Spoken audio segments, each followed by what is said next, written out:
চলমান তাপপ্রবাহে গাজীপুরে গলে যাচ্ছে রাস্তার পিচ। বিস্তারিত জানাতে এই মুহূর্তে কালিয়াকৈর থেকে সরাসরি যুক্ত হচ্ছেন রিপোর্টার রাজিবুল হাসান।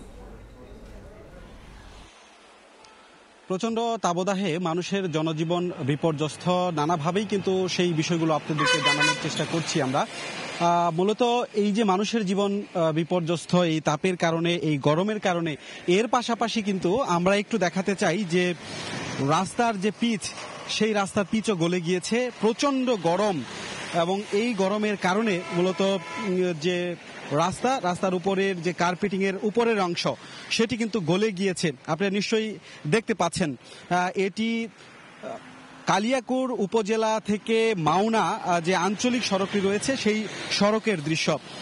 এখানে এসে মূলত এই যে পিচগুলো উঠে যাচ্ছে কিংবা গলে গিয়েছে, এই কারণে মূলত যে যানবাহনগুলো চলাচল করছে সেই যানবাহন চলাচল এখানে এসে গতিটা কমে যাচ্ছে। কারণ যেসব যানবাহন এই রাস্তায় মূলত চলাচল করে সেই সকল যানবাহন যখন পিছলি অবস্থা তৈরি হয়েছে এখানে এসেই তাদের গতি কমিয়ে দিতে হচ্ছে, তা না হলে এখানে দুর্ঘটনার একটা আশঙ্কা রয়েছে।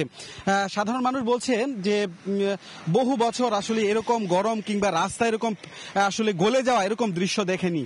তবে স্থানীয়দের অভিযোগ যে গত কয়েক মাস আগে আসলে এই রাস্তার যে কয়েকটি পয়েন্টে মূলত এরকম দৃশ্য দেখা দিয়েছে, সেই সব জায়গায় আসলে সংস্কারের কাজ করেছিল এবং সেই সকল জায়গায় কিন্তু মূলত এই ধরনের ঘটনাটি ঘটেছে এবং রাস্তা পুড়ে গিয়েছে। একটু দেখাবো, সেটি হচ্ছে রাস্তার মাঝখানে এই যে জুতার সোল আটকে আছে। হয়তো কেউ এখান দিয়ে হেঁটে যাওয়ার সময় এই রাস্তার সোল এখানে আটকে রয়েছে। এরকম ভাবেই স্থানীয়রা বলছেন যে হাঁটাচলাও করা যাচ্ছে না এখানে, কারণ যখন রাস্তার এই যে পুড়ে যাওয়ার কারণে উপরের অংশ সেগুলো পায়ের মধ্যে আটকে যাচ্ছে এবং যানবাহন যে চলাচল করছে সেই যানবাহনের চাকার মধ্যেও আটকে যাচ্ছে। তো মোটামুটি গাজীপুরের কালিয়াকৈর থেকে এই ছিল আমার কাছে থাকা সবশেষ তথ্য।